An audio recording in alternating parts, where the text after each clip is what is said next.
Oi, oi! The National Hunt season is upon us. I'm going to do a video tomorrow, which will be Friday, to talk about bets for the weekend. Saturday and Sunday, we've got decent racing at Chepstow, decent racing at Foss Lass.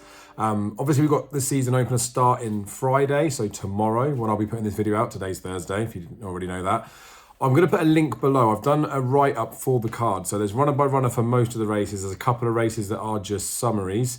But at least it gives you my view and take on things. Obviously, I'm getting excited, so I just wanted to share that with you. I'm going to quickly run through maybe potential bets for Friday. I don't know if I will be having any, to be honest with you, but I'm just going to give you my view of each of the races, try and keep this short and concise. But for this season, I am going to be letting you know every time I have a bet. So I've got a £500 bankroll in Betfair Exchange, which I'm going to be showing my bets on there and seeing how we get on with the season. Let's pop these off.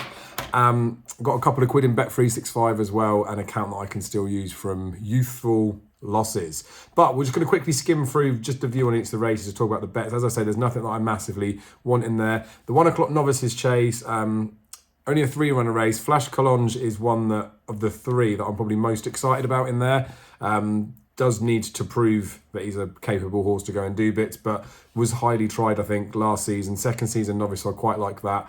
I've got him a bit of an outside dark horse for potentially a Hennessy, so the risks that are attached means I wouldn't want to bet him, but I would want to watch him from a watching brief. Could see him go all right, to be fair. The Veterans Handicap Chase, I was a bit excited in this race when I saw some of the runners that were in there. I think Some Chaos, who won it last year, and the Mighty Don would be the 2 that I'd probably whittled it down to. Cloth Cap, of course, was favourite for Grand National, but I feel like 2 years ago when he hasn't been the same horse since. That worries me, but clearly could be capable. The prices of the Mighty Don's only about 100 to 30, I think. And he can get lost in his races, like he can be a bit outpaced. I remember when he beat Enrillo here, so that's possibly where I'm favouring him a little bit. But it's a veterans race. 10-year-olds tend to do better than the 11-year-olds. I think they've won 6 of the last 7. Persian War, look, let's be honest, it's a grade 2. It is a decent race, an exciting one for the start of the season. We've got lots of horses that will lose their novice status soon, which will run in here. So they would have won races last year. But it's not a substandard grade 2, I don't want to be mean, but it tends to be a race that hasn't got a load of depth that's in there. Of the horses that are in the race, Quid Pro Quo would be the one that I think everyone's probably hoping could be the beast and could go and win nicely. About a 2 to 1 poke. Not sure I really want to be getting stuck in to a horse at 2 to 1 at this point in the season in a race like this, but probably the most likely winner. Present and Count in the sort of northernish Raider, although he hasn't been running all the way up there, could go well, and I think Deeper Blue has enough form to suggest that he could run okay, so those would be the ones for making up the places. But then again, that's the first 3 in the betting. Outlaw Peter for Paul Nicholls, Harry Cobden, I think he's a much better horse than he's shown so far. That current mark of 118 seems there to be exploited. So would you want to go and win a Persian War, or would you think you could run in here just to see what he's doing? I wouldn't have any confidence in him in this race, but I want to see how he runs. And Scipion for Tom Lacey, I think that horse will be winning plenty this season. I don't know whether this would be it. So I think Quid Pro Quo will win. It's a favourite in the Persian War, but I don't think I'll be getting stuck in, to be honest with you. I think there'll be better bets as the season goes on.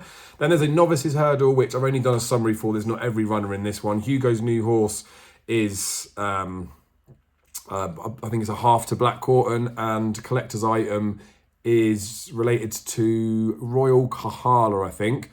They're interesting to look at, but I wouldn't want to get stuck in. Nicholls has won the race the last 2 years. I think Hugo's new horse will probably be maybe shorter than he warrants being. I mean, was in a Class 1 bumper, wasn't it? But was very keen and didn't really finish the race then, but we'll have to see. Then there's a Mares Novices Hurdle that Nina the Terrier won last year. Presenting a Queen has been winning, has got a form in front of a couple of these in this field in his bumper. Dancing on the Edge for Harry Cobden and Paul Nicholls, to me, looks like the better horse of the 2 that I've mentioned, and probably the one to go and win this race. Don't really know what sort of price it'll be. I think she'll be priced accordingly. Nicholls has won this race in the past as well, a couple of times, I think. Flicker Voyou and I can't remember the other one. But yeah, I think Dancing on the Edge for Paul Nicholls would probably be the most likely winner of the race, but I don't think I want to get betting in it. It depends how they price it up. But I can't see it being a big price. Then we've got a Handicap Hurdle after this, where, again, there's a few horses in here that potentially got chances. There's a few horses that are probably better than their marks. again, you can read all about it in the point below, but Monsieur Lecoq's starting to lure me in. Won the Welsh Champion Hurdle in 2019 off a 138. It's 126 now. That Welsh Champion Hurdle that he did win, though, was against Le Président in a battle, and Le Président doesn't battle, so slightly gifted to him then. Has been doing better over fences, has been doing better on the second time sporting new headgear. So cheek pieces, 1 second time up, blinkers, 1 second time out. Wearing a tongue tie, no blinkers or cheek pieces, but this would be the second time that he's wearing the tongue tie, so it sort of feeds in. And I do think that probably it's going to be a start for going back over fence for the season, but 126 is too low a mark for me to ignore. So I might get tempted into Monsieur Lecoq to see how he's priced, but we'll have to see how he is priced. Holly for John Joe O'Neill, I think she's probably the price, I mean, the rating that she deserves to be, but progressive 5-year-old could go more. And Sonigino probably, for Paul Nicholls, Harry Cobden, does have question marks around it. I do think it's potentially a horse that's much better than 119.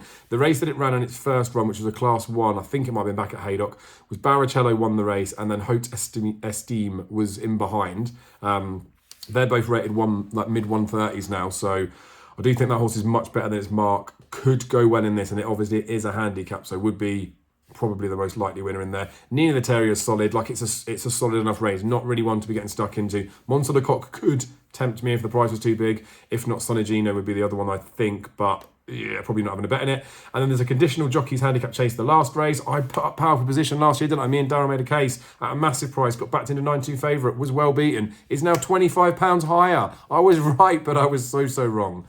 So I can't look at that horse again, even though he seems to have improved with racing. Man of the People for Fergal O'Brien conveniently didn't win a race until it started in handicaps. Won back-to-back handicaps. Now straight over fences into this race. I think that's interesting. I think that's got a proper chance. And Len Brennan, Milton Harris, Bradley Harris are in great form at the minute. I think that's got a proper chance as well. Probably not a race I want to get involved in, but they would be my two for it. So like I say, there will be a video coming up tomorrow. I will have some bets on Saturday and Sunday. I will share on my screen all the bets that I'm doing in the staking throughout the season, so you know where I'm at with it. I wish you all the best of luck if you are getting stuck in. Let me know in the comments below if there's any bets you fancy for Friday or even coming up for the weekend. There is a link in the description of this video for my write-up for each race if you wanted to go and have a read in that. Please do make sure you like and subscribe, and I will see you tomorrow.